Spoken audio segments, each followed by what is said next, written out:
Nos enfants, ce sont les plus beaux, les plus drôles, les plus intelligents bien sûr. N'empêche que parfois, ce sont aussi de vrais petits monstres. On sait bien qu'il ne suffit pas de les aimer de tout notre cœur. Il faut aussi les éduquer. Et en matière d'éducation, tout le monde a sa petite idée. Mais personne n'a encore trouvé la recette idéale. Alors comment élève-t-on nos enfants aujourd'hui en France ? Pour le savoir, nous avons suivi 4 familles radicalement opposées. Une famille très permissive, où les enfants ont souvent le dernier mot. Je te le mets dans le four ou j'attends que ça se calme. Parfois, je me sens démunie, impuissante, c'est vrai. Voilà, ça je le reconnais. Hein, Une famille autoritaire, où maman décide de tout. Honorine, je t'ai déjà expliqué, ça sert à rien de monter en colère. Il y a des moments où aujourd'hui j'ai pas envie. Mais bon, il y a un petit truc qui me dit non, t'as pas le droit, tu peux pas parce que sinon après tu vas ramer comme t'as jamais ramé. Une famille hors norme, qui ne fait rien comme tout le monde. Ici, on ne mange que de la nourriture crue et les enfants ne vont pas à l'école. On n'a pas de recette d'éducation. Chaque enfant Voilà. est différent, On n'est pas des parents dans ce sens-là. On est des gens qui vivons avec d'autres personnes. Enfin, moi, je le vis vraiment comme ça. Et une famille monoparentale, plutôt rock'n'roll, où la mère est aussi une copine. Là, je sais pas si c'est une caricature, mais perso, ils ont des mères chiantes. Hein. J'espère que c'est un bon compromis entre la maman et la copine et que je pense que ça va, ils sont pas malheureux. Hein ? Alors les enfants d'aujourd'hui ont-ils vraiment pris le pouvoir à la maison ? Et comment s'organise la résistance des parents ? Pour le découvrir, entrons dans ce jeu des 4 familles.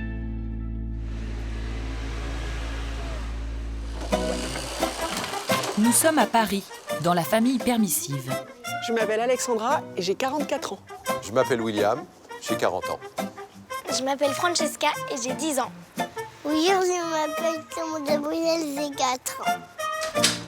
C'est aussi une famille recomposée. Clément Gabriel, le cadet, est l'enfant du couple. Francesca, l'aînée, est la fille d'Alexandra et la belle-fille de William.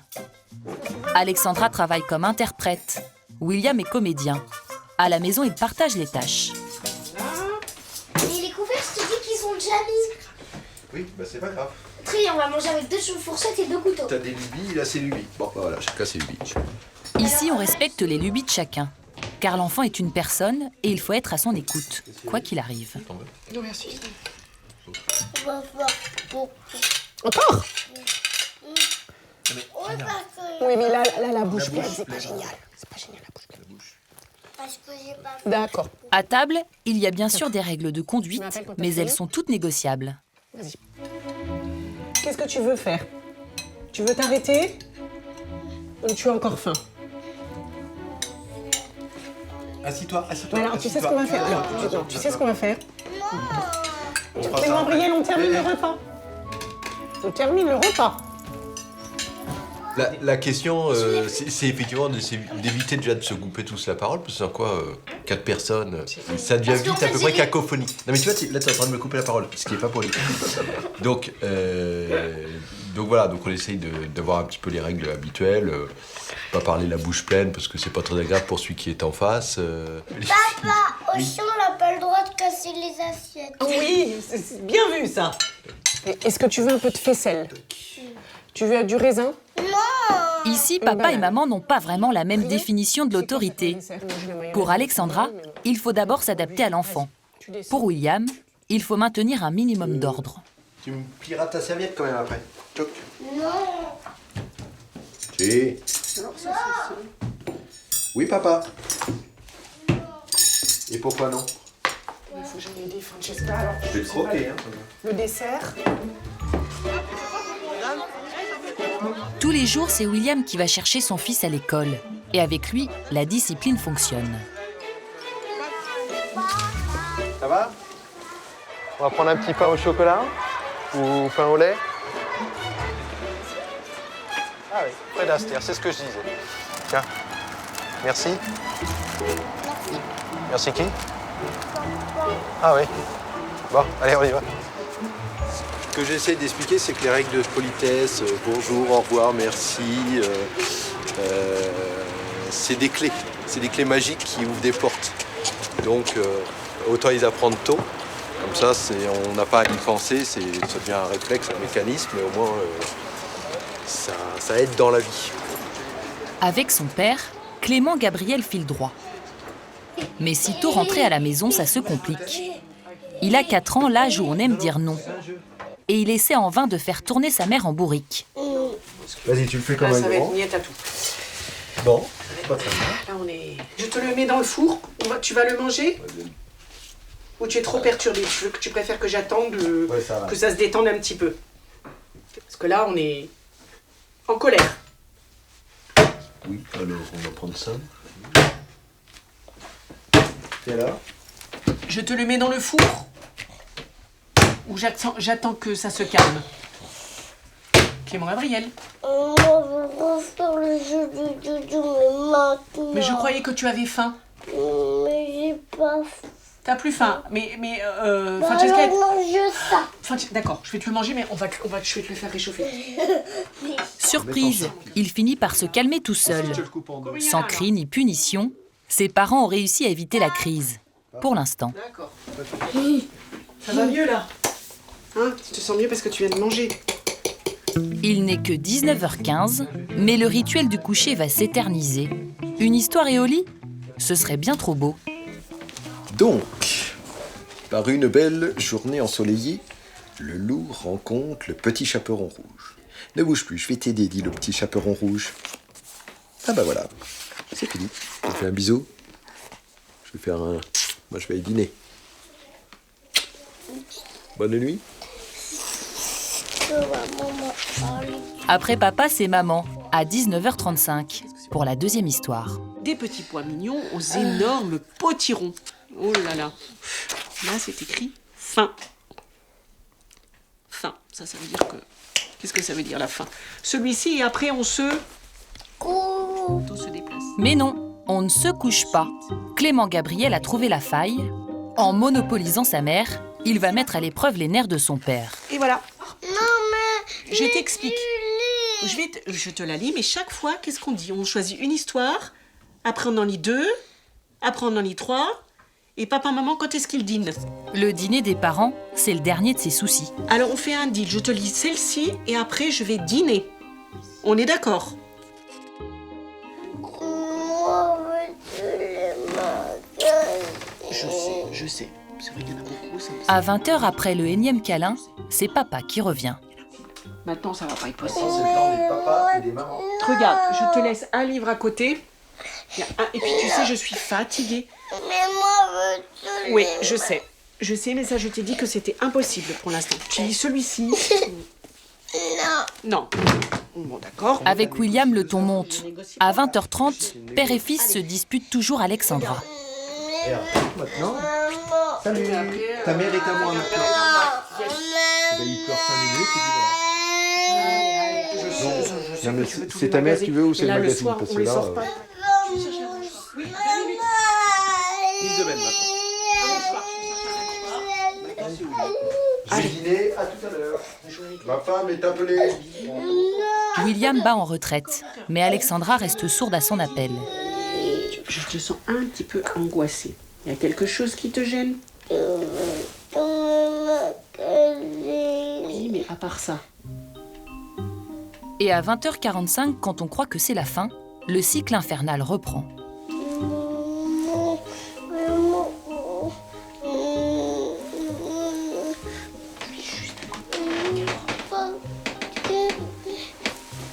Maman, tu veux? 9h moins le quart, Je qu'elle louis juste à côté. Non. Comment ça, non?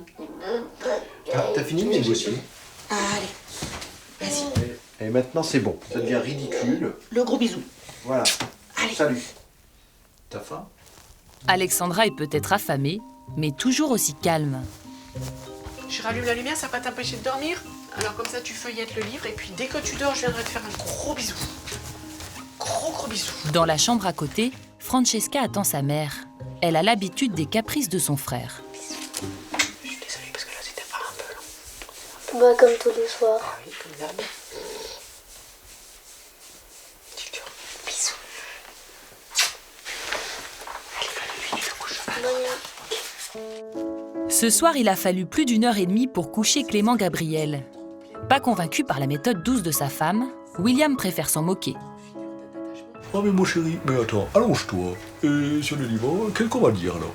Oui, quel est ton problème? Exprime-moi ton problème. Non, mais parce que encore. qu'est-ce que je t'ai dit? Je pense que ce type de... Tu te prends un nœud en cerveau, tu prends un cheveu, Non, mais tu c'est le coupes en et quatre. vous en avez pas marre? C'est super contraignant, ça, y a pas de Parce souci. que 50 minutes... Parce que c'est même nerveusement, c'est... Mais après, je pense que Franchement, s'il m'a c'est répété ça. 50 fois la même phrase, il y avait quelque chose derrière. C'est pas, il voulait pas les livres, tu vois, il y avait quelque chose derrière. C'est pour ça que après j'ai essayé de creuser. Et c'était quoi le problème? Ben je ne sais pas, mais il y a des angoisses. 50 minutes pour pas savoir. Ah Ah, oui. oui, c'est sympa. Il y a des peurs. Après, je pense que voilà, effectivement, ça a un engrenage et tout, mais d'un autre côté, dans ta relation à ton enfant, moi, je veux pas rentrer dans un rapport de force ou un jeu de pouvoir. Non, c'est Parce pas- que j'estime que c'est important en tant qu'être humain d'être considéré comme un être humain et pas comme un être inférieur parce que tu es un enfant. À force de vouloir comprendre son enfant, Alexandra n'en fait-elle pas trop?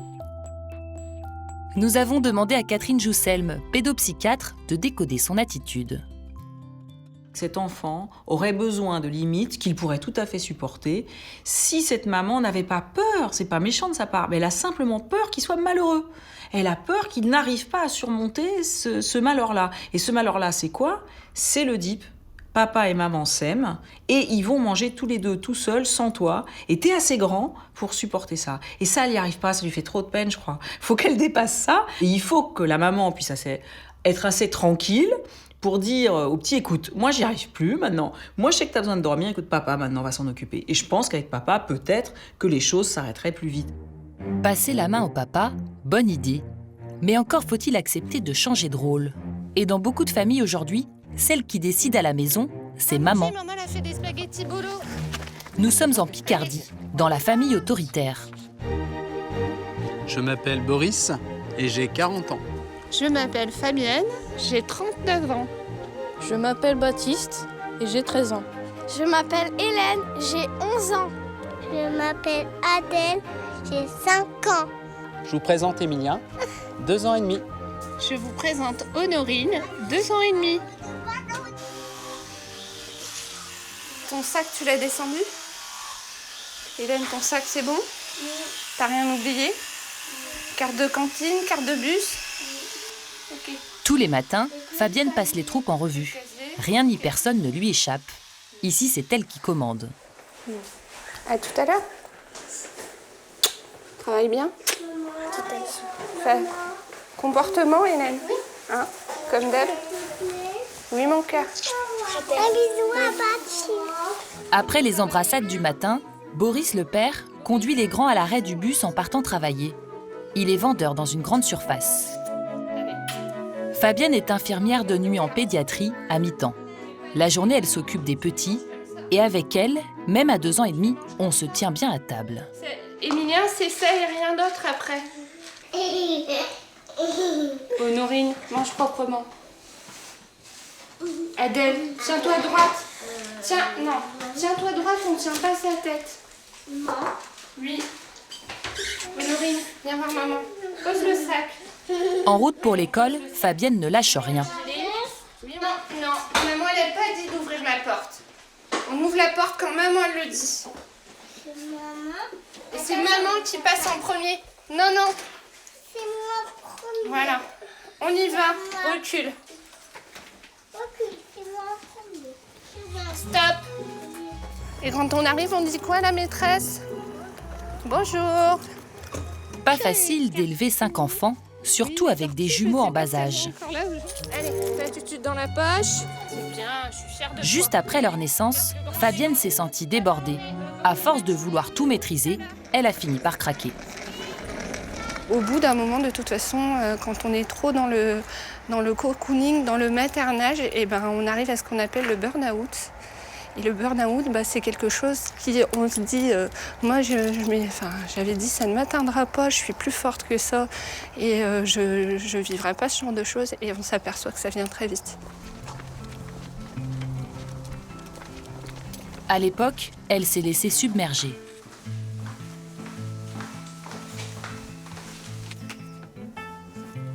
J'étais devenue une maman toxique. J'étais irritable, je supportais pas certaines situations, je gérais plus les choses avec le calme qu'il fallait, j'expliquais plus, je pleurais souvent, j'étais fatiguée.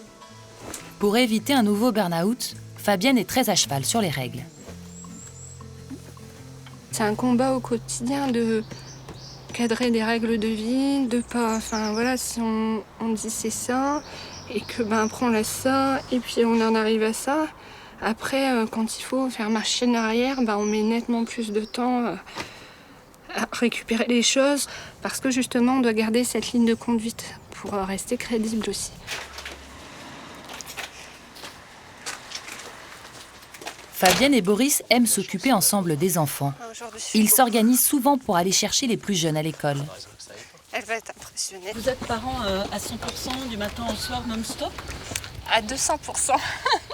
On est parents à 200%, surtout quand on a choisi d'avoir 5 enfants. Au début 4 et avec les jumeaux. Et automatiquement, on est obligé d'être parents à 100 ou 200%, puisque la vie d'aujourd'hui ne nous permet pas de louper chaque jour. C'est trop important. J'ai besoin que mes enfants se souviennent que j'ai été les rechercher à l'école, que j'ai été leur maman à un moment donné de leur vie, du tout petit au plus grand, quoi. Parents, ça débute à la naissance jusque... je pense que ça n'a jamais trop de fin. T'as faim? Ici, les petits déjeunent avant pour que Fabienne puisse les surveiller et leur apprendre à bien se tenir. Sur les bonnes manières, elle est beaucoup plus stricte que Boris. Je regarde s'ils sont bien assis parce s'ils se tiennent correctement à table. Les deux mains, on leur explique toujours. Hein, Edel? Les deux mains sur le long de l'assiette et on les reprend souvent à table. On ne tient pas sa tête, on met pas ses mains dans son assiette, pour les tout petits surtout. On se tient correctement, on parle pas sa bouche pleine. Ça, on les reprend constamment. Ça, c'est quelque chose qui est difficile pour eux, de ne pas parler la bouche pleine. Mignon, tu tiens pas Voilà, tu te tiens droit. Voilà. Donc, c'est tout, on reprend, on redit, on lâche pas prise. Est-ce que vous êtes très à cheval également sur les règles comme Fabienne ou... Peut-être un peu moins que Fabienne. J'ai peut-être un peu moins de rigueur. Je suis peut-être parfois un peu trop papa gentil, je l'avoue moi-même. Ce qui fait que les enfants ont tendance à en profiter. Emilia, tu demandes à maman. Tu veux du gruyère? Et je suis à cheval sur le s'il te plaît, le merci. S'il te plaît maman, s'il te plaît papa, merci maman, merci papa. Voilà, c'est notre rôle de parent. Voilà. J'ai pas entendu. Oui, bien sûr. Merci, papa il a mis à boire doucement. Je vais te donner la soupe là. Voilà. Mais à être en permanence sur le dos de ses enfants, on se demande si Fabienne profite du temps qu'elle passe avec eux. Emilia, elle aime bien les pâtes. La difficulté, c'est de ne pas entrer dans quelque chose qui ne serait que du déplaisir. À table, si on veut prendre du plaisir, goûter les aliments, se parler d'autres choses, discuter aussi de la vie, etc., c'est quand même un moment important pour la famille de se retrouver à table. Faut aussi qu'on ne soit pas toutes les 5 secondes ou millisecondes en train de dire « attention à ta fourchette, attention à ton couteau, attention à ta tête, attention à ton dos, attention à tes mains, attention à ton verre, attention... » Parce qu'au bout d'un moment, on n'échange plus. Donc il faut pouvoir équilibrer ça, c'est pas facile. Et c'est d'autant plus difficile quand on a des enfants d'âge très, très différents. Dans cette famille, les deux parents ont reçu une éducation stricte. Pour eux, c'est un modèle à transmettre. Ta main, devant ta bouche pour tousser. Je pense à son avenir. Demain, il va grandir. Je leur dis toujours, votre comportement, c'est le reflet de votre personnalité. Je ne veux pas en faire des enfants modèles, attention. J'ai une marge de manœuvre, je me sens pas, j'ai pas la prétention d'être plus exceptionnelle que quelqu'un d'autre. Je cherche pas à prouver quoi que ce soit. Je le fais pour mes enfants. Tu veux quoi comme glace? Tu veux une glace ou pas? Oui. Tous les jours, Fabienne va chercher les deux grands au collège. À leur âge, quand ils désobéissent, elle les sanctionne comme 84% des parents français. Cette semaine, c'est Baptiste, l'aîné, qui est puni. Baptiste est puni d'ordinateur, de portable et de console parce qu'il a abusé de l'ordinateur le week-end dernier. Donc il a dépassé les limites du respectable. On s'est aperçu qu'en fait il avait été connecté jusque tard dans la nuit. Les choses ont été mises au clair dès le lendemain matin et dès le lendemain matin je lui ai demandé de me donner son portable, de me donner la prise CPL qui lui permet d'aller sur internet et depuis il n'a pas récupéré. Normalement, si tout se passe bien, il doit récupérer à partir de dimanche. Mais Fabienne va devoir résister, car Baptiste voudrait la faire changer d'avis plus tôt que prévu. Déjà sur les choses écrites. Et après mes devoirs, j'aurai le droit d'aller en haut. Faire quoi? Jouer un petit peu. Tu auras le droit d'aller faire un tour. Il fait beau, tu auras le droit d'aller faire un tour de vélo avec ta sœur. Si vous avez bien avancé dans les devoirs. Dimanche, Baptiste, dimanche, on en reparlera. Dimanche, on en reparlera. Le week-end, il est fini après. Bah oui, mais bon, le week-end dernier, il a été conséquent. Hein? Je te promets que dimanche, on en reparlera. Avec papa et on remettra les choses à plat. Et de toute façon, tu comprends pourquoi. Enfin, tu sais que c'était quand même pas... Oui, Hélène, c'était pas anodin quand même, cette punition. Ça a été loin. Hein? 4 heures du matin, c'est pas une heure raisonnable du tout.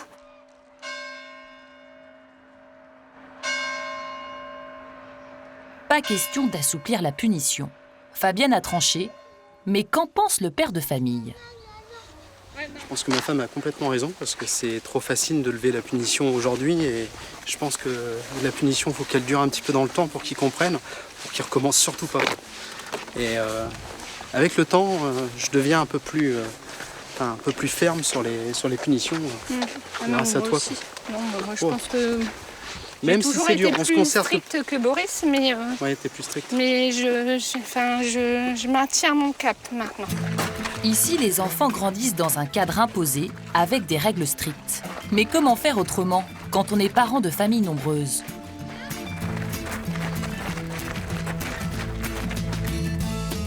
Il y a bien une autre méthode, celle de la famille hors norme. Bertrand, 48 ans. Je m'appelle Valérie, j'ai 50 ans. Je m'appelle Hugo, j'ai 23 ans. Je m'appelle Océane et j'ai 21 ans. Je m'appelle Baptiste et j'ai 19 ans. Je m'appelle Jules et j'ai 17 ans. Je m'appelle Emma, j'ai 15 ans. Je m'appelle Noé et j'ai 9 ans. Voici Louve, 4 ans. Sans oublier Luna, 1 an.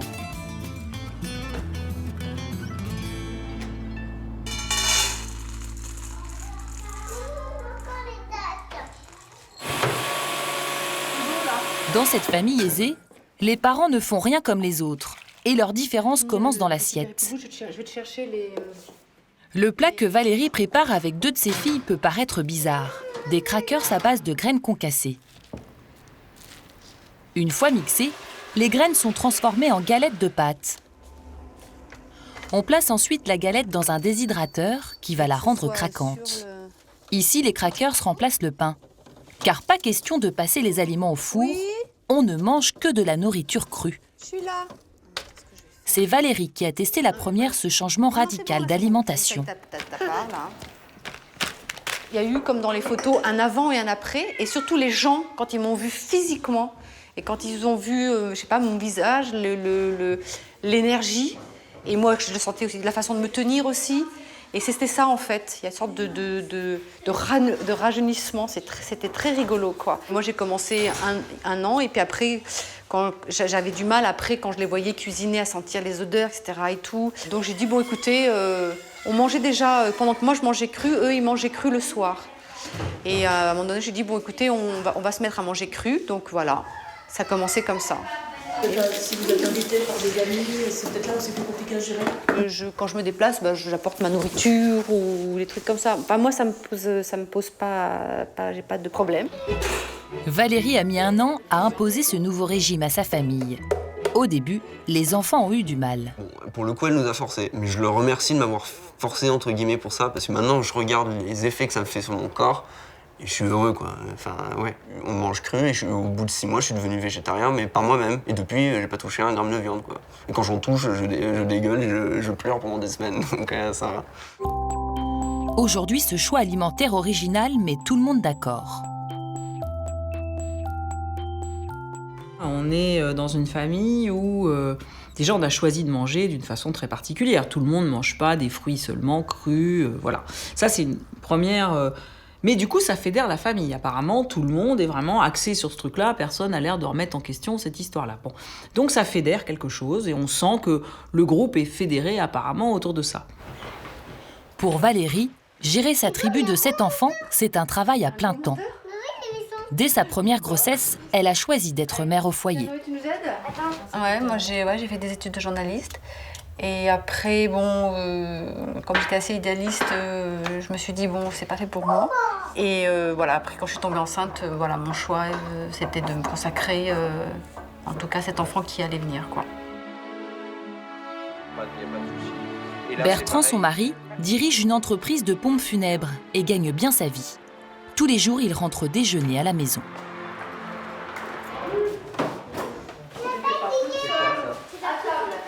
Au menu du jour, pommes, poires, bananes, amandes et noisettes. Le tout accompagné d'un fromage à base de ferment lactique d'origine végétale. Mais c'est une glace ou c'est... On a fait le fromage, tu sais. Donc j'ai fait une partie sucrée, une partie salée. Écoutez après, attends.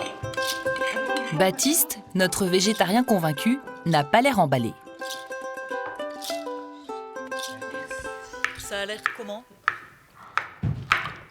Ah non, j'aime pas. Ah, j'ai l'impression vraiment de boire du champagne. Ah ouais, Ce que vous devriez faire dedans, c'est mettre des éclats de trucs. Donc c'est une consistance différente, que ce soit pas juste mousse, et en même temps des éclats. Ça serait vachement bon ça. Stop. Tu demandes et on va te servir. Ici, on ne parle pas de bonne manière et de tenue à table. On réagit autrement. Louve, tu as fini de manger? Quand tu as fini de regarder, tu viens t'asseoir. Des règles, c'est un bien grand mot. De temps en temps, on essaye de lui dire de rester un peu à table parce que ça nous repose aussi. Mais bon, c'est très très dur. Hein. Ouais. Peut-être qu'avant, effectivement, je leur laissais pas assez d'espace quand j'étais trop autoritaire. Après, c'est eux qui ont pris l'espace sur moi. Donc c'était eux qui étaient trop autoritaires sur moi. Et donc maintenant, j'aimerais retrouver un équilibre. La règle d'or ici, c'est la communauté. Tout le monde participe aux corvées. Et les grands ne se privent pas de le rappeler aux plus jeunes. Les parents n'ont même pas besoin d'intervenir. Emma, je vais pas le répéter 500 fois. C'est bien que vous réagissiez quand vous parlez. Tu le mets au frigidaire. Ah ouais, mais c'est chaud. Et au Japon, là, le zoo qui voulait faire reproduire des hyènes. Non, t'as pas entendu? Voilà. Allez. Ça, c'est quoi? Un rouge. Ah non, ça, c'est pas rouge. Après le déjeuner, Bertrand joue avec la petite dernière. Loin des corvées et de l'autorité, ce père attendri défend l'autogestion. Oui. À partir du 5e, il s'élève tout seul, il n'y a plus rien à dire. Donc il y a juste de temps en temps des petits recadrages, mais bon, c'est vraiment... Après, la famille s'autogère et les choses se font d'elles-mêmes, quoi. On n'a plus du tout le même... Non, par contre, peut-être pas les doigts comme ça, parce que tu attends partout. Si. Au bout de 7 enfants, on n'a plus les mêmes demandes, quoi. Quand on en a un ou deux, on veut que la chambre soit rangée, etc. Quand on a 7 ou 8, on perd plus son temps à tout ça, quoi. Il y a d'autres choses plus importantes. Après, on a nos attentes de parents, mais je crois que ça, c'est une erreur. Il faut surtout penser aux enfants et voir ce qu'eux veulent de faire de leur vie et ce qu'ils ont envie de réaliser, quoi. Voilà.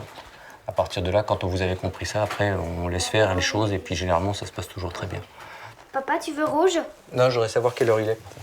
Bertrand repart travailler à l'extérieur. Mais dans cette drôle de famille, tous les autres restent à la maison. Car ici, les enfants ne vont jamais à l'école.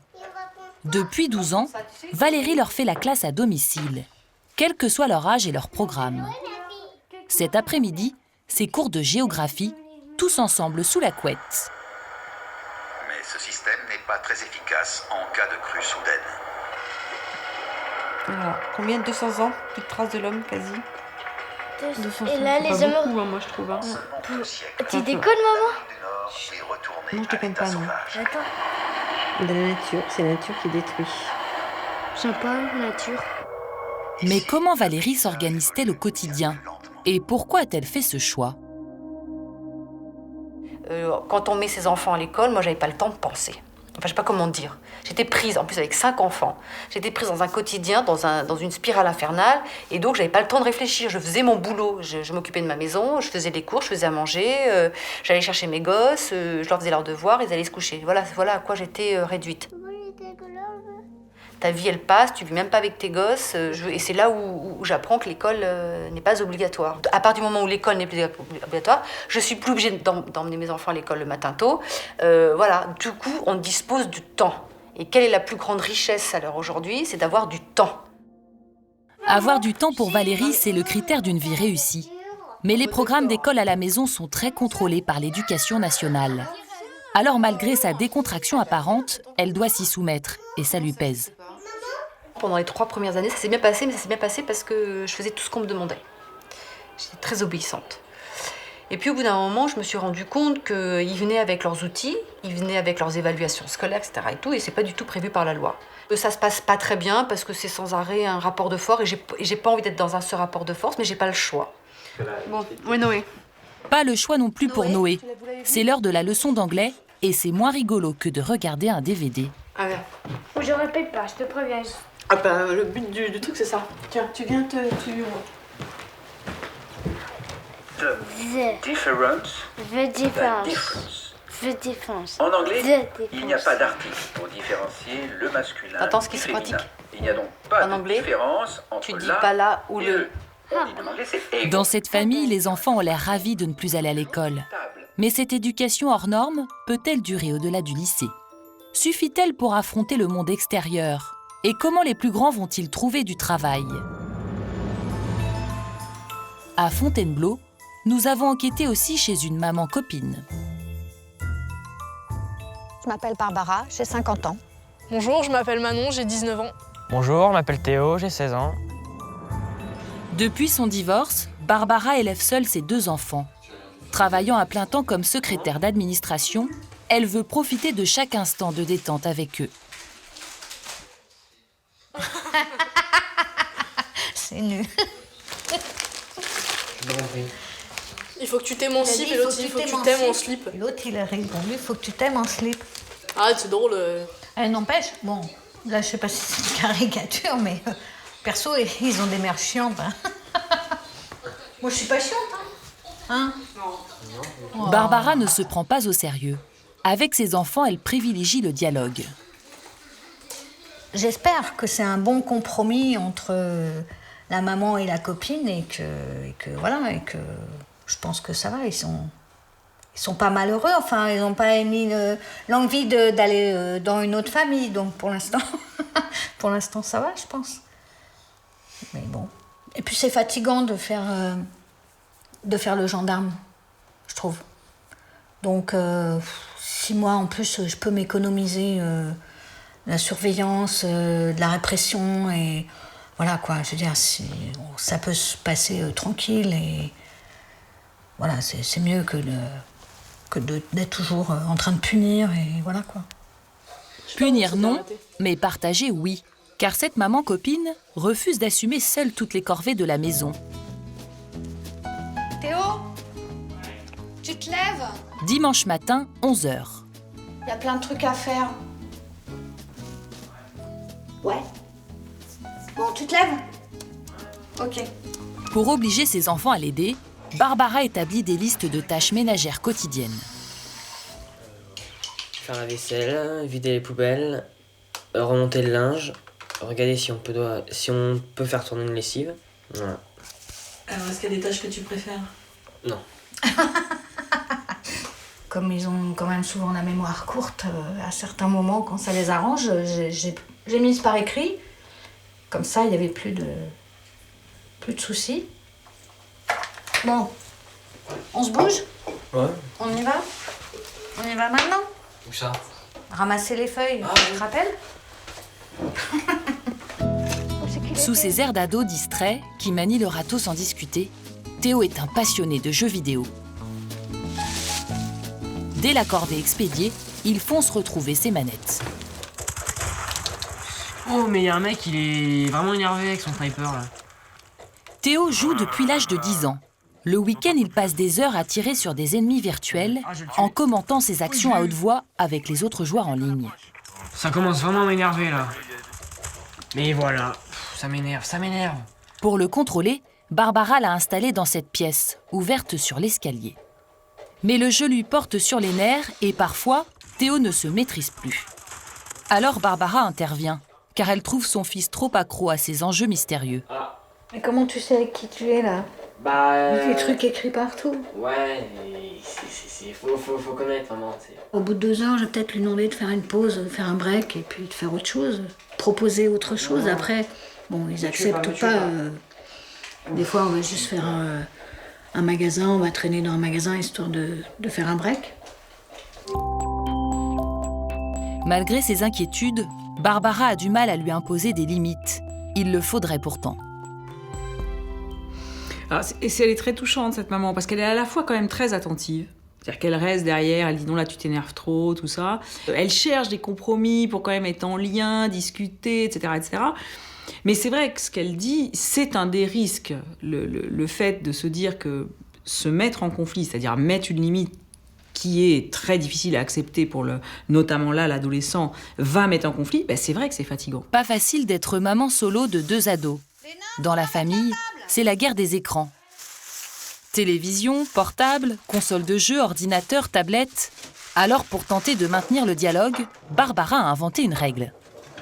C'est le moment où on est tous les 3 et voilà, il n'y a pas de portable, il n'y a pas d'écran, il n'y a pas de télé. Et c'est la demi-heure, les 3/4 d'heure où on peut discuter et échanger. Ici, pendant les repas, on ne touche pas à son téléphone. Enfin, en théorie. Ouais, d'accord, super. Pas mieux. Allô? Là, c'est indépendant de sa volonté, on l'appelle. Mais c'est vrai que quand c'est des textos, par exemple, ça attend. Là, c'est un appel, donc voilà. Mais le fait est que, normalement, il n'y a pas de portable. Mais on en fera un peu la règle des fois. Surtout toi. Ouais, c'est vrai, ça. Ça dépend des moments. C'est vrai. Dans ce climat décontracté, Théo retourne à son jeu vidéo. Mais Manon a un autre programme pour son frère. Théo, on va à Fontainebleau, tu viens? Faire quoi? Bah faire du shopping, regarder ce qu'il y a. Non, je viens pas. Bah si. À force de persuasion, Manon arrive à le convaincre. Ils partent tous les 3 en repérage pour le nouveau projet de Manon. Tu te fais faire quoi alors? Là. T'es sûr? Ouais. C'est bon. Bah écoute, c'est toi qui vois. Tu regretteras pas. Moi je veux bien te le payer, mais c'est bon quoi. Un piercing sous la lèvre, pas de quoi choquer Barbara, elle-même déjà percée et tatouée. Je dis toujours, il faut que jeunesse se passe aussi. Voilà, moi j'avais les cheveux longs, on ne me voyait pas les yeux et bon, voilà, c'était la mode. Elle ne se voyait pas me refuser quelque chose qu'elle faisait elle aussi, donc. Oui, voilà. Je suis née dans ce milieu-là et c'est sûr, j'ai toujours été habituée à avoir des piercings, des tatouages, donc c'est pas. J'ai des parents cool quand même. Des parents tellement cool qu'à 19 ans, Manon en est déjà à son 6e piercing. Quand on est parent solo, c'est plus facile de dire oui que d'entrer en conflit avec ses enfants. Mais comment Barbara réussira-t-elle à leur imposer des limites si elle veut à tout prix éviter le clash? Dans la famille permissive, imposer des limites n'est pas de mise. L'armoire de fille. L'armoire de Francesca, 11 ans, n'est pas un modèle de rangement. Pourtant, les adultes ont choisi d'en rire. Attends, on va peut-être regarder là, il est pas... Non, mais quand je te... Dans ce capharnaüm, la quête d'un pull se transforme en exploration. On n'a pas le temps. Oh tiens, mon truc que je cherchais. Mais William reste indulgent. Magique! Born to be quiet. Oh, super! Alors bon, qu'est-ce que j'en fais? Tu laisses ça en tas. Et ce soir, quand tu rentres, tu me plieras ça proprement. Voilà. Moi, tu vois, je cherche un pull, je le trouve. Et voilà. Ça y est. Moi, je trouve tout de suite. Il faut le voir pour le croire. Dans cette famille, les parents ne s'énervent jamais, car ils appliquent consciencieusement une méthode très à la mode, la parentalité positive. C'est dans les livres qu'Alexandra a trouvé la recette idéale. Et elle les a tous lus. Se faire obéir sans crier, je connais le titre. Ah mais je crois que celui-ci, Nathalie me l'avait prêté. Filiosa. Au cœur des émotions de l'enfant. Ah bah celui-ci, je l'ai déjà à la maison. C'est un des premiers que j'ai lu. Celui-ci, il est très bien pour démarrer. Et celui-là, c'est pareil, je l'ai également à la maison. Celui-ci, je crois que je l'ai lu. Je l'ai lu celui-ci? Oh là, je me souviens plus. C'est Parents efficaces au quotidien que j'ai pas encore commencé. Ayant souffert d'une éducation trop autoritaire, Alexandra dévore tous les ouvrages consacrés au bien-être de l'enfant. Les résultats des recherches prouvent qu'il y a quand même, c'est important après pour le développement en tant qu'adulte, de faire des enfants qui sont déjà bien dans leur peau, épanouis, qui aient le droit à la parole, qui soient respectés en tant que, comme disait Dolto, le bébé est une personne. Donc déjà, voilà, on part de cette philosophie-là. Et ensuite, ça a vraiment évolué. Là, en 10 ans, j'ai l'impression qu'on a fait des progrès énormes, et notamment grâce aux neurosciences. Si on nous reproche d'être laxiste, je pense qu'il faut faire fi de ce type de critique et puis essayer de faire d'avancer, de construire son petit parcours et puis on verra dans 15 ans. Moi, je me dis que le résultat, il sera quand nos enfants seront adultes. Ne pas crier, être à l'écoute, s'adapter aux besoins de l'enfant, c'est la philosophie d'Alexandra. Elle a même convaincu son mari de la suivre sur ce terrain. Mais il doit encore se débarrasser de quelques vieux réflexes. Moi, j'ai reçu une éducation qui est plutôt classique, assez formelle, un peu stricte. Si on devait se prendre une fessée, on se prenait une fessée. Avec ma femme, on essaye plutôt d'être sur l'éducation non violente. Donc là, effectivement, c'est un principe qu'on remet. Donc je ne dis pas que de temps en temps, ma main, elle ne part pas. De moins en moins, ceci dit, mais effectivement, on est obligé d'apprendre à se maîtriser, à aller au-delà des pulsions et du schéma dans lequel on est rentré avec l'éducation, parce que c'est devenu un réflexe.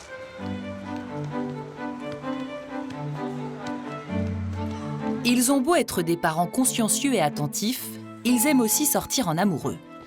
Ce soir, c'est Mamilou, la mère de William, qui va faire dîner et coucher les enfants. Et la grand-mère n'est pas vraiment en phase avec les principes de la parentalité positive. Tu m'as bisou, mais j'ai pas eu mon bisou, moi. J'ai eu que ça. Oh là, qu'est-ce qu'il est gros ton bisou. Ah si, on va prendre la douche. Tu vas sentir mauvais. Quand tu te mets tu vas prendre 2 bains? Tu prendras 2 bains? Bah, tu vas avec Mamilou. Autre génération, autre méthode. Ce soir, c'est Mamilou qui décide. On va se laver les mains, la frimousse, on va laver le zizi et puis c'est bon. Allez. Allez. C'est pas faux, regardez. De toute façon, dès que les parents ils vont partir. Ah, ça sera merveilleux. On va faire un bisou au papa. Avant le départ de ses parents, Clément Gabriel tente une dernière négociation. Non, tu vas manger on va gnocchi, puis après tu vas Oui, mais je t'explique. Oui. Ah, tu veux il faut pas mélanger. Il faut mettre bien séparé. Attends, on croque là. Ah, ça c'est du bisou, ça. Ça y est, on y va. Allez. Plus de larmes, ni de caprices. Alors, ta semaine, c'était bien Clément Gabriel se transforme en enfant modèle. Sur quoi? Bah, celui que tu avais préparé le sur week-end dernier. Mamilou. Oui, je t'écoute. Regarde. Bravo. Alors, qu'est-ce que tu veux maintenant? Tu veux un petit peu du chocolat. Du chocolat. Du chocolat? Non, mais on mange pas du chocolat le soir. Non. Ah, je vois que tu tiens de mieux en mieux ta cuillère. Tu vois? Tu tiens comme ça. Parfois, elle me dit que tu mets comme ça. Maman. Ah bon, alors si maman a dit, moi j'ai plus rien à dire. La grand-mère ne s'en cache pas, elle critique les choix éducatifs de sa belle-fille. C'est entre la mère et le fils, et la mère veut être indispensable. Et c'est classique. Et que moi, je laissais mes enfants, ils pleuraient pas. Je partais, ils pleuraient pas. Je pense que c'est que mon fils met des règles, plus souples que celles qu'il a eues étant jeune, parce que c'est plus la même génération. Mais d'un autre côté, je trouve que l'enfant est trop roi. Pour moi. Pour le dîner, la méthode Mamilou est un succès. Mais comment va se passer le coucher? Avec ses parents, Clément Gabriel avait mis plus d'1h30 à s'endormir. Quoi fait le loup qui n'a rien compris? Nina répète. Aide-moi tranquille.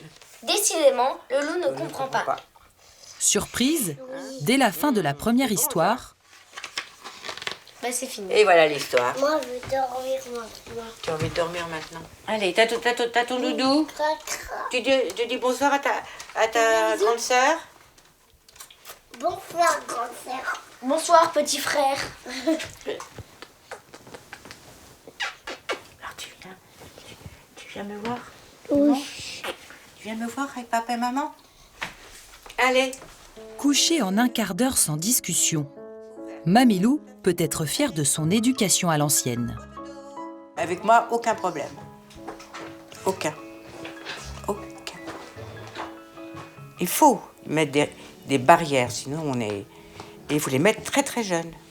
C'est le feeling, c'est le bon sens. Il ne faut pas non plus vivre que des bouquins et appliquer ça à la lettre. C'est le bon sens. Du bon sens, rien que du bon sens. Ce serait donc la clé de la réussite éducative? Sans crier ni punir, suffirait-il d'être ferme pour se faire obéir? En Picardie, dans la famille autoritaire, c'est l'heure du goûter.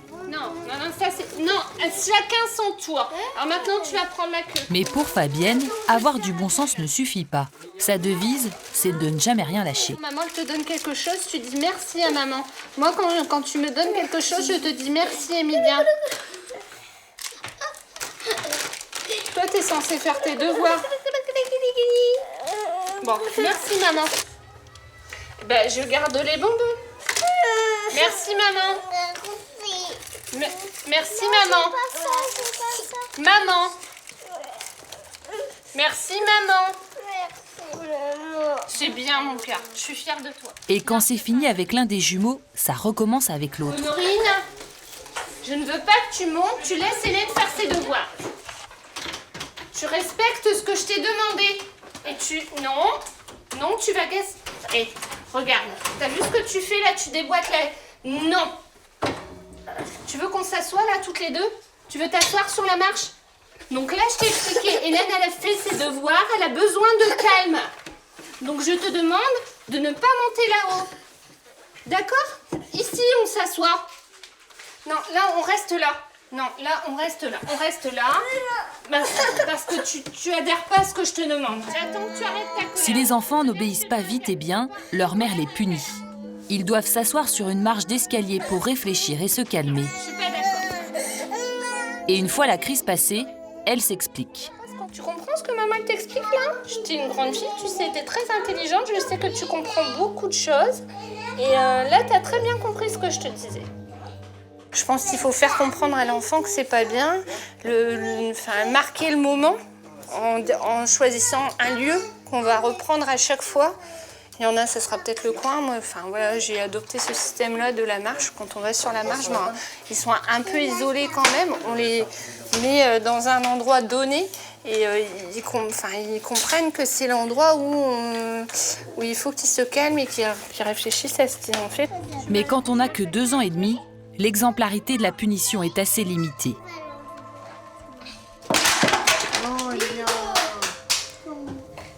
Tu crois que c'est bien ce que tu viens de faire? Et tu vas ramasser le puzzle. Allez, hop. Viens ici. Retour à l'escalier. Tu sais ce qu'on fait là quand on s'assoit là, tu sais pourquoi? On ne met pas les puzzles par terre. Je peux compter sur toi? Je ne veux pas que tu mettes les puzzles par terre. Est-ce que tu as compris, Emilia? Non. Eh ben moi je te dis que c'est comme ça. Emilia. Et comme à chaque fois, on débriefe. Tu arrêtes la colère. Pourquoi t'as jeté les poches par terre tout à l'heure? Je pense qu'il n'était pas content, mais qu'Emilia, il ne sait pas dire quand il n'est pas content. Il ne sait pas venir voir papa ou maman et dire là, je suis pas content parce que tu fais des puzzles avec Honorine et t'en fais pas avec moi. Donc le seul moyen qu'il a trouvé, Emilia, c'est de jeter les puzzles. Comme ça, ma maman, elle va être centrée sur lui. Elle va arrêter de s'occuper d'Honorine. Oui, un câlin.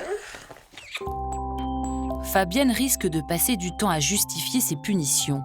Et son système est-il vraiment adapté aux petits ? Ah, là, c'est vraiment compliqué. Ça fait mal au cœur, quoi, parce qu'on voit bien que cette maman, elle essaye, avec beaucoup d'opiniâtreté et de courage, d'expliquer, mais c'est pas adapté à l'âge des enfants. C'est-à-dire que quand elle lui dit « je sais que tu sais », non. Par contre, elle a la clé, parce qu'à la fin, elle a compris ce qui s'était passé, par exemple, pour le puzzle. Hein, elle dit, t'avais envie simplement qu'on s'occupe de toi et pas seulement de ta sœur, etc., etc.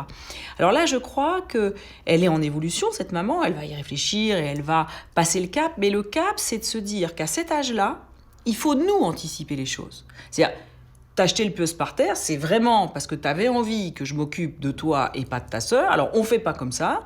Cette fois-ci, je vais m'occuper de toi. Mais si ça recommence, ça va pas le faire comme ça. Le calme est revenu dans la maison. T'avais que ça à faire ou t'avais Non, d'autres, regarde, non j'ai tout ça. Parce que Pendant que Boris vérifie les devoirs, Fabienne s'occupe du repas. La maîtresse de maison déteste l'improvisation. Je veux que tout soit parfait pour les enfants. Après, j'espère que je leur mets pas trop la pression à eux. Au grand, je pense que c'est parce que je leur mets la pression sur le travail, sur les devoirs. Ça, c'est voilà, c'est un truc sur lequel je laisse pas de laisser aller. Elle met la pression aux enfants, mais aussi à son mari. Tu l'as interrogé sur sa leçon de sciences civiques, là, ou Non. d'éducation civique? Je vais l'interroger après. Mais qu'est-ce qu'elle a fait là-haut, alors? Elle a fait ses devoirs, son devoir, elle avait des devoirs à faire avec des calculs en euros pour savoir le prix des poires, des pommes, des carottes. Bah ouais, mais elle a 2 leçons en plus. Elle a leçon 3 à réviser leçons aussi. à apprendre. Définis-moi l'environnement. Boris sait que Fabienne ne baisse jamais les bras. L'inconvénient de la méthode autoritaire, c'est qu'elle n'admet aucun répit. On va commencer la semaine par dimanche. Bah, c'est comme ça. La Dimanche. professeure, elle nous doit dire. Bon, on va pas le faire dans l'ordre de la semaine. Donne-moi vendredi. Day. Thursday. Friday. Friday. D'accord. C'est ton avenir que tu es en train de construire. Et ça démarre maintenant. Donc il faut absolument travailler. Je sais bien, c'est compliqué, c'est pas évident. Là, je vais descendre, voir ma quiche Lorraine. Quand je remonte, Hélène, t'as avancé dans le travail. J'ai fait les 2 trucs. Ouais, non, mais je rigole pas là. Hein. On l'avait compris, Fabienne n'est pas là pour rigoler. Mais Baptiste fait semblant de l'avoir oublié. Demande d'aller sur mon ordinateur. Non, un petit peu. non, tu sais pourquoi. Non, Baptiste, tu sais pourquoi. Tu sais pourquoi t'es restreint d'ordinateur.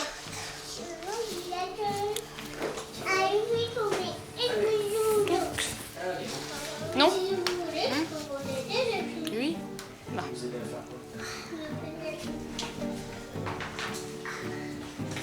C'est dit dimanche.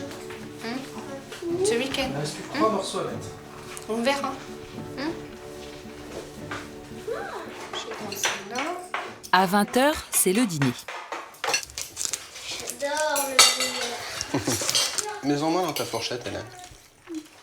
Respecte ton estomac. Et à 21h, les enfants vont au lit. Bonne nuit. Non, on joue pas avec la lumière, hein. Là encore, Fabienne veille au grain. Hélène voulait jouer sur la tablette. Elle lui propose une révision d'anglais. Non, hors de question, Hélène. Ah ben... On n'est pas samedi, rappelle-moi quelle journée en anglais? Friday. Et après-demain, nous serons? Sunday. Non, on n'est pas dimanche après-demain. Ah oui, on n'est pas dimanche, on est samedi. Certainement Saturday, tu pourras faire de la tablette.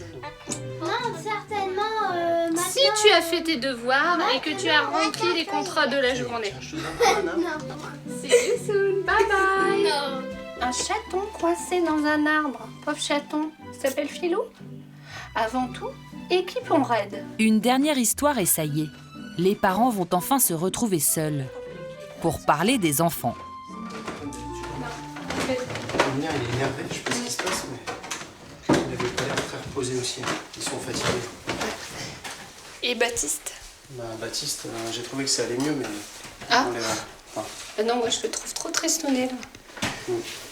Donc bon. Moi, je pense que la punition, c'est un peu trop long. Parents, ça reste le plus compliqué des métiers du monde.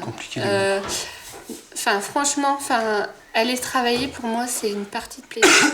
Gérer au quotidien et pas lâcher prise et pas baisser les bras et dire bon, allez, aujourd'hui, je laisse faire, quoi. Enfin, voilà, il y a des moments où aujourd'hui, j'ai pas envie. Mais bon, il y a un petit truc qui me dit non, t'as pas le droit, tu peux pas parce que sinon, après, tu vas ramer comme t'as jamais ramé. C'est comme ça et pas autrement. Parents, un métier compliqué. On s'en doutait, mais c'est contraignant d'imposer son autorité à longueur de journée. Et l'autonomie des enfants dans tout ça. Comment peuvent-ils grandir si on est toujours sur leur dos ? Dans la famille hors norme, en revanche, le mot contrainte n'existe pas. Le matin, pas besoin de se dépêcher pour aller en classe. Ici, l'école se fait à la maison. On se lève quand on veut et on va directement chercher les œufs dans le poulailler. Car Valérie cultive son jardin à 2 pas de Paris. Un vrai luxe. Quoi? J'avais plié tout mouillé ma récompense d'avant un petit œuf. Non, attends, on partage, on fait comme la dernière fois. Si, on partage. Non. Au chapitre des sciences de la vie et de la terre, la famille a tout bon. Et le jaune d'œuf se déguste cru, évidemment. Maman, on a plein de poussins sur le œuf. Ah oui, il faut un coq. On n'a pas de coq.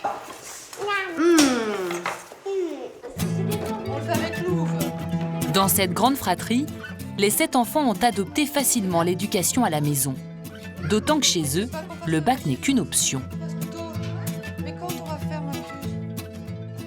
Baptiste a commencé à le préparer et moi je voyais pas, je trouvais qu'il était malheureux autour de ça et je comprenais pas pourquoi il s'évertue à vouloir le passer. Puis un jour il a dit je le passe pas. Et moi j'étais très soulagée parce que c'est pas du tout son truc et là il fait autre chose. Jules il est parti il est inscrit au cours Florent donc il fait autre chose, il n'a pas besoin du bac. Et Emma elle veut faire du massage de confort, elle n'a pas besoin de passer le bac non plus.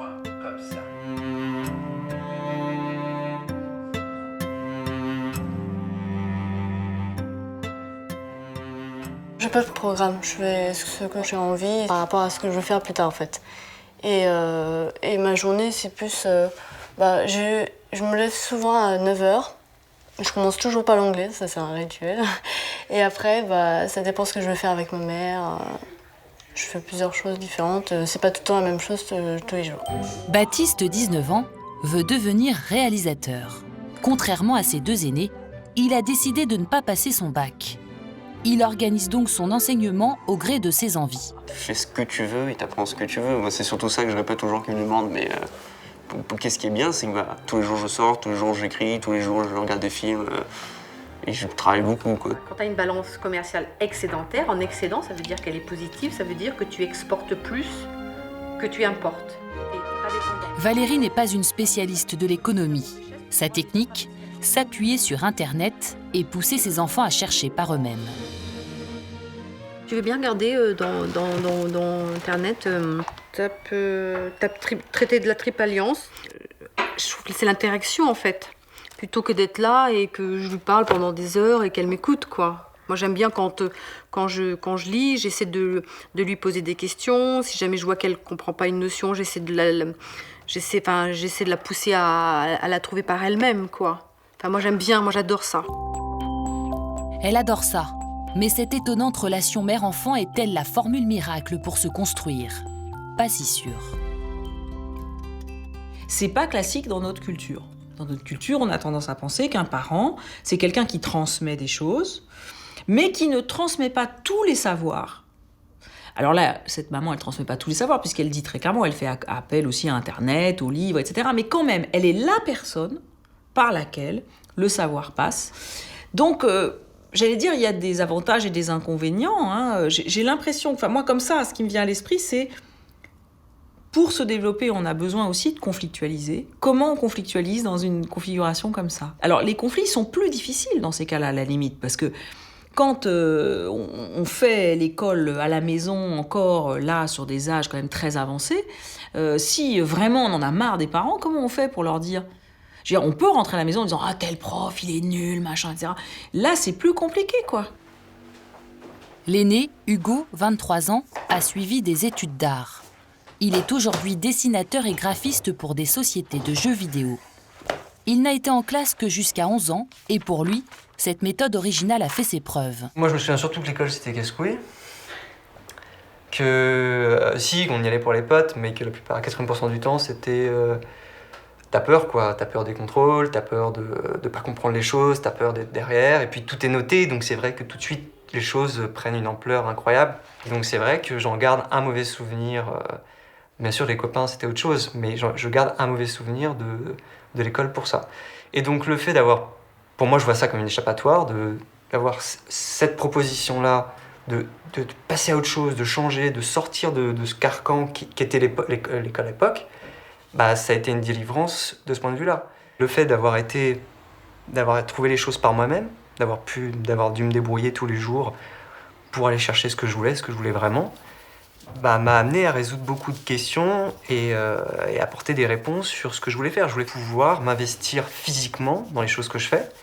Et le dessin, ça a été une réponse à ça. C'est-à-dire que je peux passer une partie de mon énergie physique dans le dessin, dans la réalisation de projets, dans l'échange avec les gens. Des enfants épanouis qui prennent le temps d'apprendre pour trouver ce qui les passionne. C'est la force de cette famille. À l'heure où les écoliers du même âge font des maths, Noé, 8 ans, prend un cours de cuisine avec sa petite sœur. Et la question du jour, c'est la connaissance des épices. Ah, ça sent super bon. Oui. Ça, c'est la sarriette. Ok. Sarriette, tu te souviens? Alors, tu fermes les yeux et puis on va voir si tu arrives à trouver. Curcuma. Ouais, curcuma. Curcuma. Ferme les yeux. Menthe, ça, oui, là-dessus. C'est quoi? Menthe. Non, là. Oh, les trucs que j'aime bien. Oui. La sarriette. Sent bien, hein? Ok. Ok, maintenant tu fermes les yeux. C'est quoi ça? La sarriette. Ah, vous êtes vachement doués, les mecs. Hein. C'est pas de la sarriette, ça. Noé, c'est quoi, ça? Du curcuma. Eh ben, de la cannelle. Ici, comme à l'école, il faut ranger quand on a terminé une activité. Par contre, Noé, le rangement n'est pas terminé, donc tu viens, s'il te plaît. Donc voilà, ça fait partie des choses, on commence quelque chose ensemble. Moi, je fais pas, je participe. Je suis pas là juste pour ranger. Voilà. Mais j'appelle pas ça de l'autorité, je parle ça du vivre ensemble équilibré. Tu m'aides à ranger, s'il te plaît. Maman, s'il te plaît. Je mets ça à la cave ou j'y vais ou je préfère le faire, toi tu ranges. Mais tu remontes pour ranger quand même aussi. Hein. Il est 19h, Bertrand rejoint sa famille pour dîner.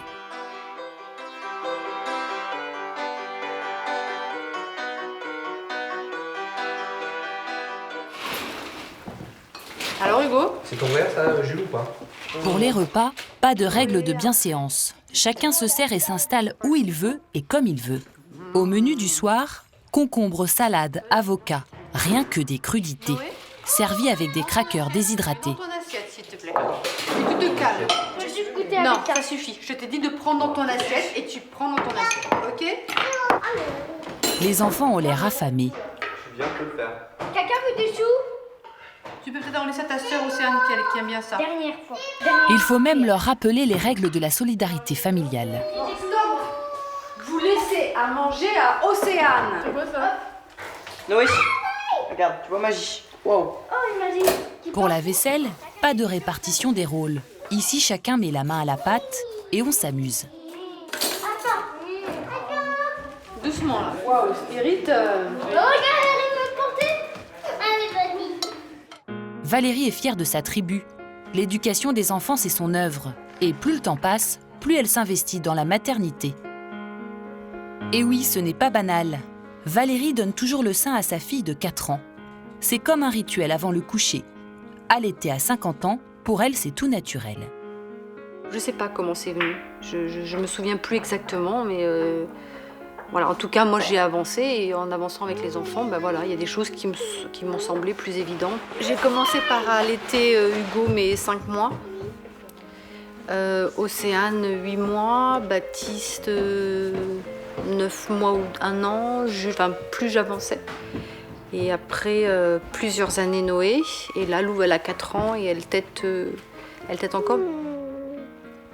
Allaiter pendant des années, dormir avec ses bébés tout le temps, faire l'école à la maison, ça reste quelque chose de tout à fait exceptionnel. C'est vraiment pas notre culture et je crois aussi très difficile à mettre en place dans notre société quand on n'a pas aussi une vie financièrement extrêmement aisée. C'est difficile. Enfin, les femmes, elles travaillent, les couples, ils travaillent. C'est très compliqué d'allaiter un enfant jusqu'à 1 an quand on bosse. Enfin, même quand on garde une tétée jusqu'à 6 mois, c'est déjà vachement compliqué. Donc, il y a aussi la réalité de la vie. Hein. Une maman si présente, est-ce vraiment une chance pour les enfants ? Devenus grands, comment feront-ils pour quitter un cocon familial si doux et si protecteur ?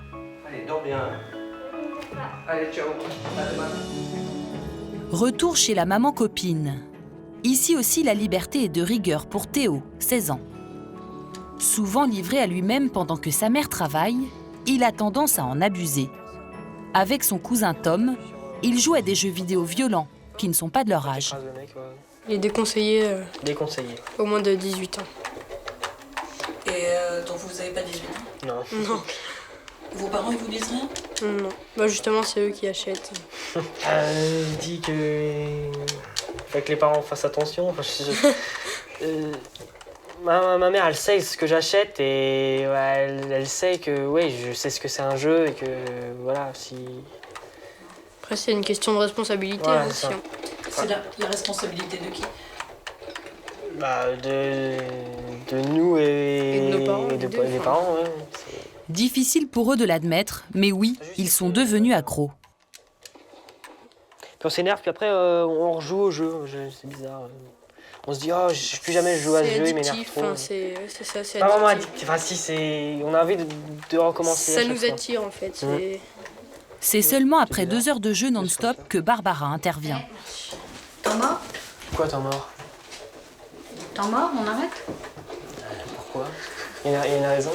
Bah oui, on va aller manger. Bah ça c'est une raison, ça c'est une bonne raison. C'est une bonne raison. Ouais. Alors ça va. Pour ça j'arrête. On va aller manger. La législation veut que c'est interdit aux moins de 18 ans.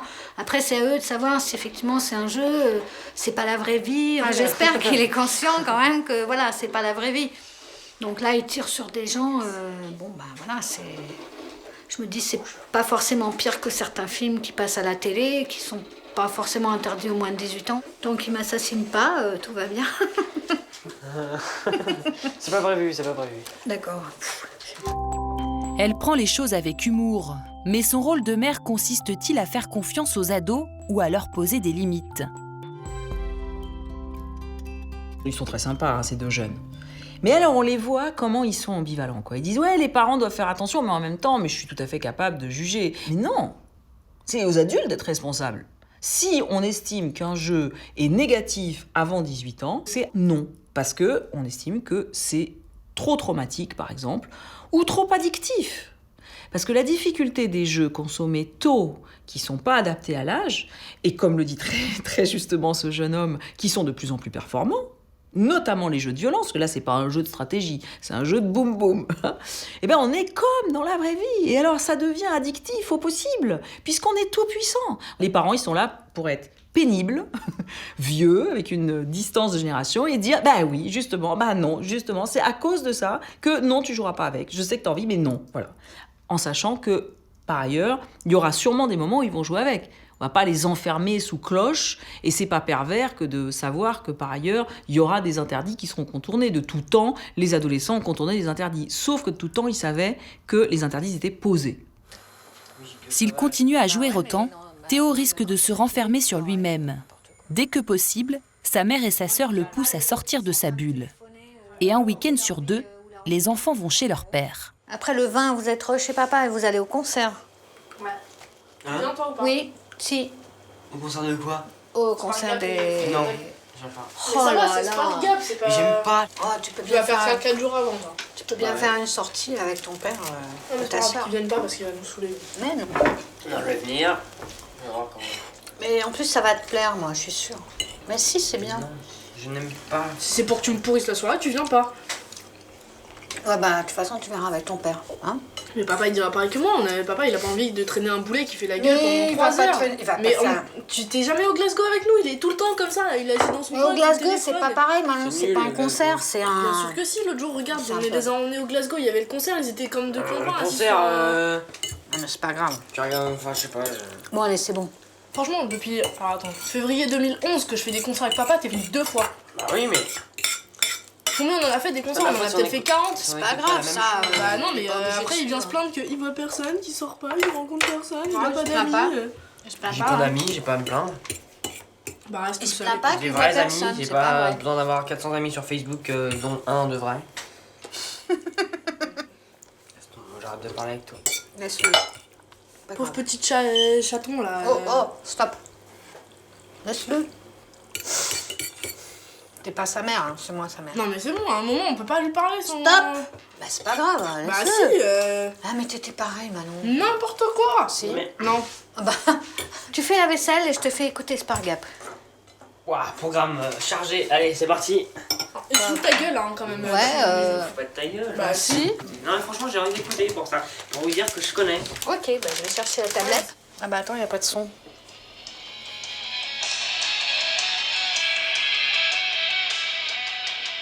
J'aime pas comment il chante. Il a une voix trop... Bon, hé, stop. Là c'est bon. T'as qu'à pas venir, t'as qu'à rester avec ton ordi là. Bon. Stop. C'est bon. Basta. Cette fois, plus de maman copine. Barbara met un point final à la discussion. On voit bien qu'avec des adolescents grands, c'est pas évident pour une mère seule. Parce que qu'est-ce qu'elle dit à sa fille au bout d'un moment? Elle lui dit, mais écoute, arrête quoi. Ou elle dit un truc, ce qui est bien, elle dit au fils, bon écoute, tu verras avec ton père. Et la sœur reprend, non, papa il sera d'accord avec moi, etc. C'est dur les ados. On est sans arrêt obligé de dire, stop, non, c'est pas ta place là, non, tu parles à la place de ton père. On peut pas le faire tout le temps. On est obligé de marquer un peu les territoires, ce que fait la maman.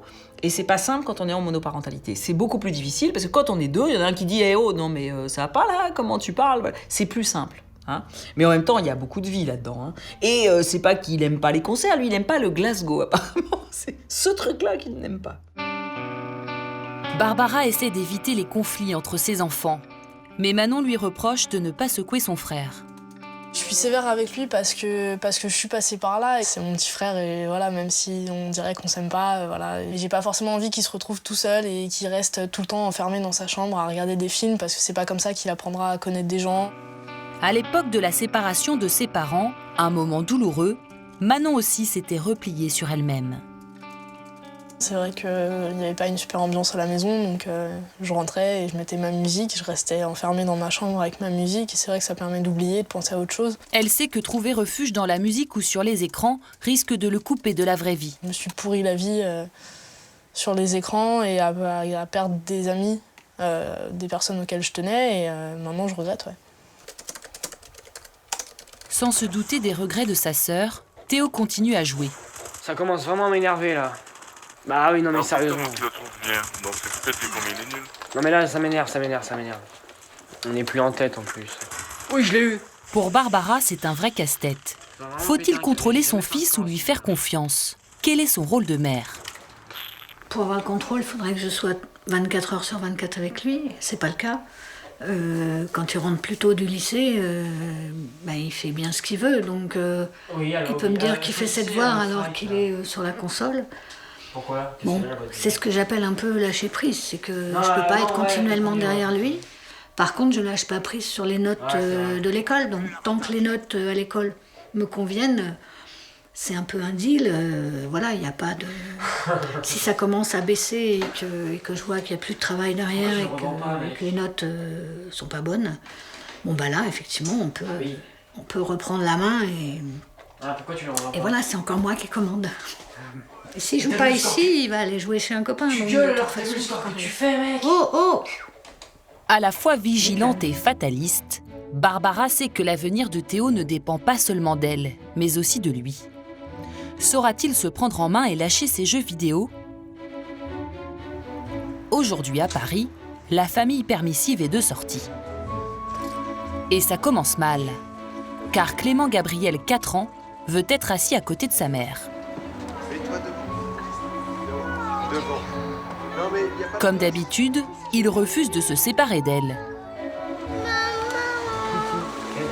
Tiens, lève tes fesses. Il n'y a pas de souci, Clément, on va y aller. Oui, mon cœur, il n'y a aucun problème. Eh ben regarde, maman elle va aller. Francesca descend, on va la mettre devant, et puis toi tu vas te mettre derrière, voilà. Oui, j'arrive.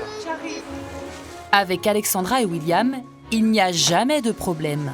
Ils finissent toujours par céder au désir de leur fils. Dans d'autres familles, on appellerait ça un caprice. Ils vont tous déjeuner chez Mamilou, la mère de William, qui n'approuve pas du tout leur méthode éducative. Entre belle-mère et belle-fille, sur ce point, c'est presque la guerre froide. Bonjour Laurence. À peine arrivé, Clément Gabriel réclame sa mère. Il faut changer le plan de table. Mamilou, elle a besoin de la place avec... Tu m'écoutes? Avec la table roulante. Avec la table roulante. Ta fille, elle va se mettre ici, c'est très bien. Je me mets là, tu te mets là. Voilà, Voilà. tu te mets à côté. Voilà. Non, mais attends. Voilà. Et tu te mets Mamilou, là. elle se met là. Voilà. Allez, viens. Allez, les fous. Hop. Est-ce que t'es bien? Je vais me mettre à côté de lui. Au bout de 5 minutes, Mamilou doit déjà faire preuve d'autorité. Non, Sympa, agréable. Moi, j'en ai pas tout longtemps. pas trop, pas trop. Non, mais c'est bon, c'est Moi, j'en veux beaucoup. Oui. Il faut qu'il Voilà. finisse son assiette. T'inquiète Non, pas. mais j'en Non, ai mais... pas assez. Non, mais Tu sais t'inquiète ce pas. que c'est, Mais c'est ça, pas je te le garde, ça, je te le garde. Et avec Clément Gabriel, comme toujours, il va falloir négocier. Voilà. Ça fait une Beaucoup montagne. de viande, hein. C'est pas assez. Tu Alors, finis tu ton veux une assiette, petite cuillère? après on verra. Cette fois, c'en est trop. Mamilou ne peut pas s'empêcher d'intervenir. Écoute-moi. Une petite cuillère. Je t'en donne... William, je vais voir. Petite cuillère. Je t'en donne 3 fois, 4 fois, mais tu... On mange peu, mais souvent. William. D'accord? Tu finis ça, on Parce t'en que redonne. Pas de on problème. finit son assiette. Bon, Clément Gabriel, on est à table, s'il te plaît. Mais mange tout seul, chérie. Tu vois ma faute, là, je comprends pas, là. Oui. Toi, en fait, tu veux un repas calme. Si c'est trop agité, ça te stresse. Non, Moi, moi, ça j'aime me bien stresse. Tu vas aller chez tes grands-parents, les petits qui faisaient la sieste, on les faisait déjeuner au dîner avant. Dîner non, mais déjeuner avant. Et après, on les mettait au lit, donc on avait des repas tranquilles avec mes belles-sœurs. Face aux reproches de Mamilou, Alexandra se défend. Pour elle, c'est l'enfant d'abord. Je pense que c'est aussi comme ça que les enfants s'habituent à être avec des adultes et puis à avoir un certain rythme. Alors que si on sépare toujours la sphère enfant-adulte, je pense que les enfants, ça leur permet pas non plus d'évoluer dans un milieu auquel ils doivent s'adapter de toute façon. Et j'aime bien, je trouve que c'est la vie. Il y a une certaine vitalité, ça bouge, et puis c'est aussi la qualité de l'enfance. Oui, mon cœur. Il est prêt, Il est prêt. On doit aller jouer. Alors, on va manger le pas fini dessert le parce repas. que... Elle est là. Tiens, regarde, les Vikings, ça, c'est les pirates, ça. Décidément, ce repas est une épreuve pour Mamilou, qui préfère gérer ses petits-enfants à sa manière. C'est vrai que c'était... Qu'est-ce qui s'est passé? Moi, je ne suis pas d'accord avec ce que dit Alexandra. Il faut réguler un peu, il faut... S'il y a un repas familial le dimanche, bon, d'abord, on demande aux enfants, surtout petits comme ça, de finir leurs assiettes. Après, on s'intéresse à lui, on lui pose des questions, on échange. Qu'est-ce que tu as fait cette semaine? Comme on fait maintenant, mais autrefois, mais c'était plus convivial.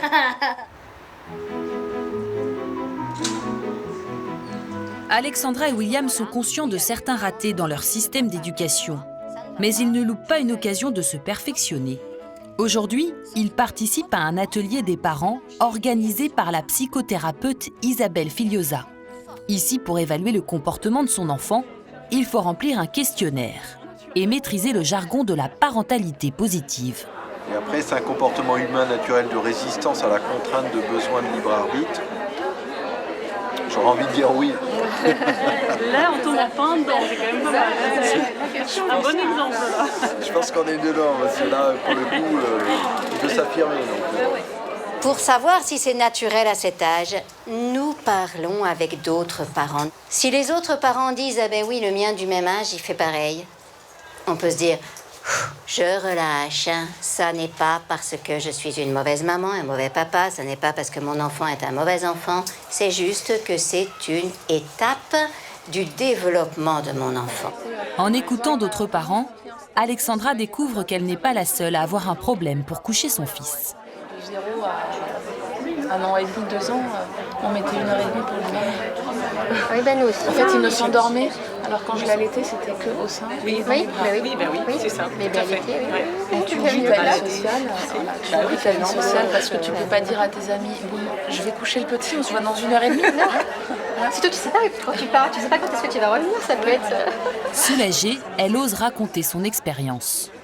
Avec mon fils de 4 ans, au moment du coucher, on a instauré un rituel.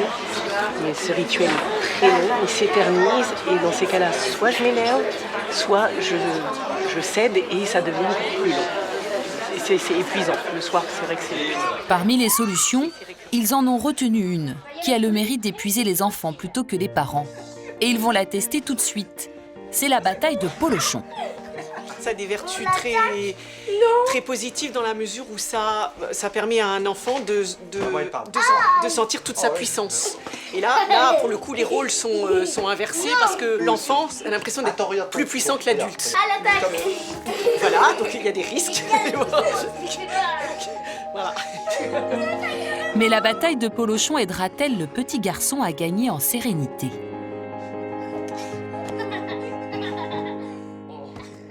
C'est dimanche, le jour que Baptiste attend depuis une semaine. Sa mère a une bonne nouvelle pour lui. Baptiste, c'est ça. Tu es conscient qu'on est dimanche, que c'était le jour J de... Ça fait 8 jours, hein. Je te rappelle que la semaine dernière, on a supprimé l'ordinateur, la console et le portable. Donc voilà. Donc bon... Tu vas sur l'ordinateur, sur un temps bien déterminé, on est bien d'accord. Et Baptiste, tu prends conscience de ce qui vient de se passer pour pas que ça se reproduise. Hein? D'accord? Ok? C'est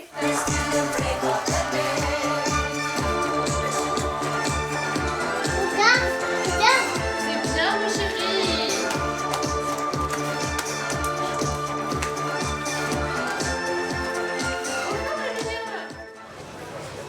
Fabienne profite du week-end pour faire du shopping avec les grands.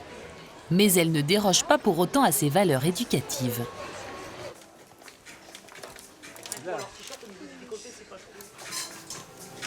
Non, ça non.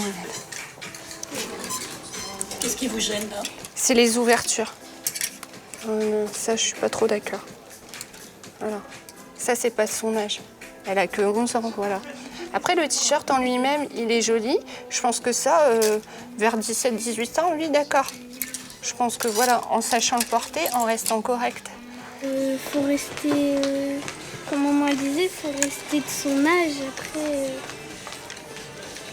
il y a des choses qui me plaisent, mais que maman, ça plaît pas, alors je lâche. Par exemple, je trouve que c'est pas féminin, parce que j'essaie de l'orienter aussi dans son avenir de future femme. Donc ce sweatshirt-là, je le trouve pas féminin du tout. Mais bon, je sais qu'on a tous eu une étape où on est passé par ça, même en tant que jeune fille.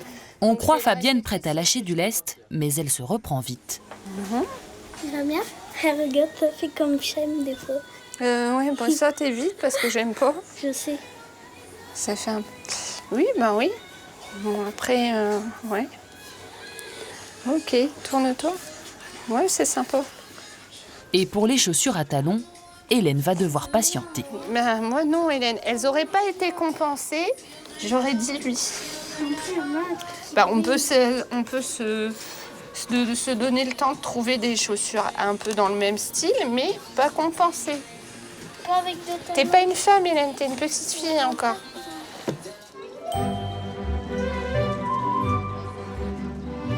Après la sortie en ville, pas question de traîner devant la télé. L'exercice au grand air est recommandé. On en profite pour questionner les deux aînés. Comment jugent-ils cette mère si sévère sur la politesse et la présentation? C'est pour plus tard, pour entretien d'embauche, être poli, bien présenté, tout ça. Savoir les règles de vie, on se tient droit, on se tient pas comme ça, on n'est pas blasé de la vie.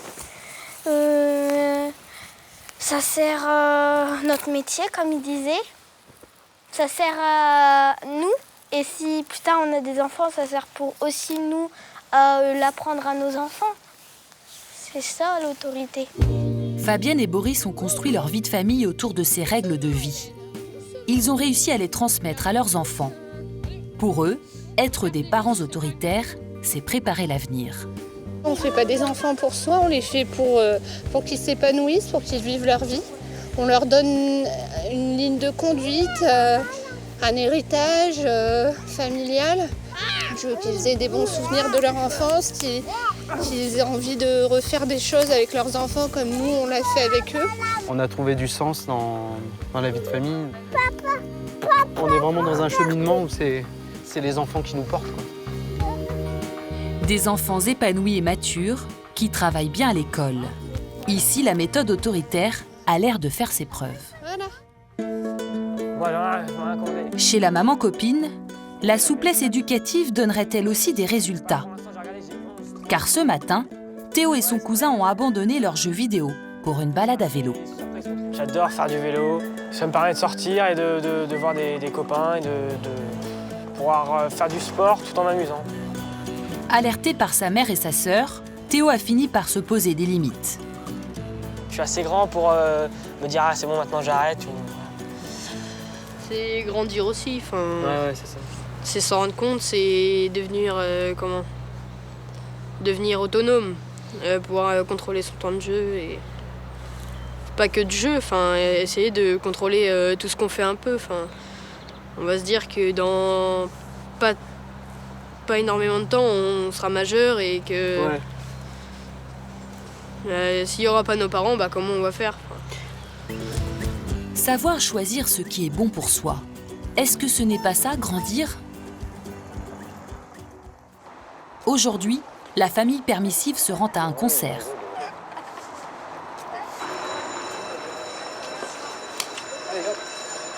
On va être en retard. Tiens. Donc à droite, c'est par ici.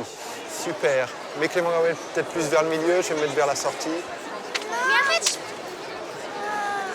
C'est cool, tiens, je te la rends. Et ça commence mal. Si les hurlements continuent, les parents vont devoir faire sortir leur fils. Tu veux le mien? Regarde. Le tien, il est... Tiens, regarde. C'est ce qu'ils font, les musiciens. Ils s'installent à leur siège et le concert commence. Surprise, fasciné par la musique, le turbulent petit garçon se calme et se tient bien.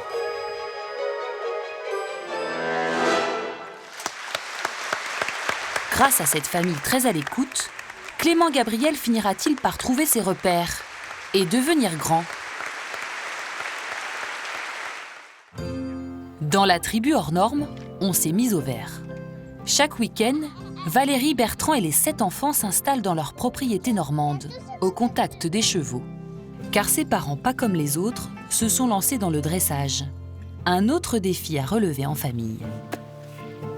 On a fait le choix justement de ne pas prendre des chevaux qui étaient déjà dressés, déjà débourrés, pour pouvoir créer une vraie relation avec eux et puis prendre notre temps pour les débourrer et les dresser avec tous les membres de la famille, quoi. On met une bougie? Avec l'expérience, Valérie et Bertrand sont devenus philosophes. Ils ont le temps et les moyens de regarder vivre leurs enfants. On n'est pas des parents dans ce sens-là. On est des gens qui vivons avec d'autres personnes. Moi, je le vis vraiment comme ça. Et on les regarde grandir, on les regarde se former, quoi, devenir des adultes et des êtres humains à part entière. Ce qui est bien, c'est qu'effectivement, à la limite, maintenant, eux nous apprennent autant que nous, on a pu leur apprendre, quoi. Ils nous apprennent d'autres voies, d'autres chemins, une autre vision des choses. Et ça, c'est fantastique, ça. Et ça nous remet pas mal en question. Ça nous remet en question, ça, c'est bien. Ça nous bouscule, Dès leur rencontre, ils avaient décidé d'avoir une famille nombreuse. On avait décidé de fonder une famille avec plus de 2 enfants. Voilà, ça c'est sûr. Quoi. Mais c'était le seul fil conducteur. Après ça s'est fait naturellement. Donc, Et aujourd'hui, à 50 ans, Valérie rêve d'un 8e enfant. Si, bien sûr. T'as l'air surpris. Non, bien sûr que oui. Ouais. Mais bon, ça, pas nous qui décidons non plus de tout. Un peu quand même. Si, essentiellement nous quand même, mais... Difficile pour eux de s'imaginer un avenir en tête-à-tête. Mais avec cet enfant, le syndrome du nid vide n'est pas pour demain. Je prends tout ce qu'il me donne, quoi. Hein, ça, de toute façon...